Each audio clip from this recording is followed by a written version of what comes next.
Hello সবাইকে, তিথিরিয়া life stories ব্লগে তোমাদের স্বাগত। তো এতদিন আমি কোনো ভিডিও করিনি, একটু বিজি ছিলাম।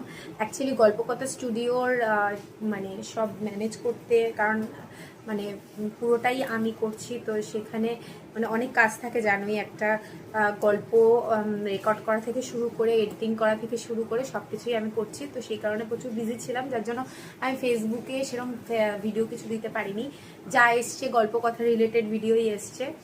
তো আজকে আমি অনেকদিন পর সময় পেয়েছি একটু ভিডিও করার, তো তাই আজকে এসছি। আর তোমরা কে কে গল্প কথা স্টুডিওর সেকেন্ড এপিসোডটা শুনেছো আর ফার্স্ট এপিসোডটা শুনেছো আমাকে কমেন্ট করে জানাও। কালকে কিন্তু গল্প কথা স্টুডিওর সেকেন্ড এপিসোডটা চলে এসছে, যেটা হচ্ছে গোল দিঘির ভূত, গল্পর নাম, আর লিখেছেন শিবরাম চক্রবর্তী। তো তোমরা যাও, গিয়ে যারা যারা শোনোনি শুনে আসো গিয়ে। আর অলরেডি আমার ফেসবুক প্রোফাইলে লিঙ্ক দেওয়া রয়েছে, ভিডিও লিঙ্ক দেওয়া রয়েছে, আর চ্যানেল লিঙ্কও দেওয়া রয়েছে। গিয়ে দেখো, দেখে ক্লিক করে দেখে আসো। আর আজকে আমি এসছি, আজকে যেন প্রচুর বৃষ্টি হচ্ছে, কালকেও প্রচুর বৃষ্টি হয়েছে। তো আজকে বৃষ্টির মধ্যে আমি একটা জিনিস অর্ডার করেছিলাম, সেটা এসছে।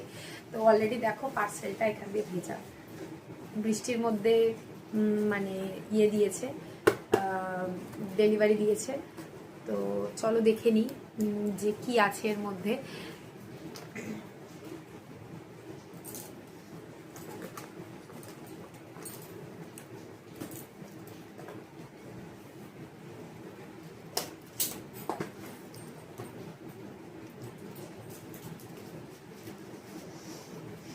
এত বড় পার্সেলে কি আছে সবাই ভাবছো, তাই না? চলো দেখি।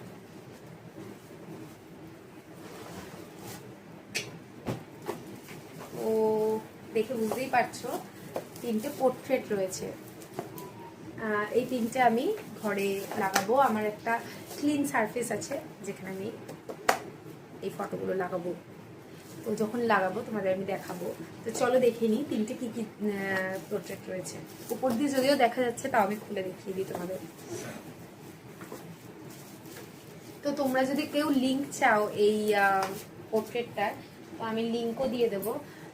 আমি ফ্লিপকার্ট থেকে অর্ডার করেছি, আর জিনিসটা এত এস্থেটিক, এত সুন্দর যে আমি আর অনেক রিজনেবল প্রাইসেও পেয়েছি, তো সেই কারণে আমি অর্ডারটা দিলাম। মানে আমার বেডরুমের একটা সাইড, একটা কর্নার একটু ফাঁকা রয়েছে, তো ভাবছি ওখানে আমি কিছু করবো, অনেকদিন ধরেই ভাবছিলাম। তো অ্যাট লাস্ট আমি এটা, সরি ফ্লিপকার্ট না, এটা মিশো থেকে অর্ডার করেছি। অ্যাকচুয়ালি আমি মানে গুলিয়ে ফেলি আর কি, ফ্লিপকার্ট না মিশো।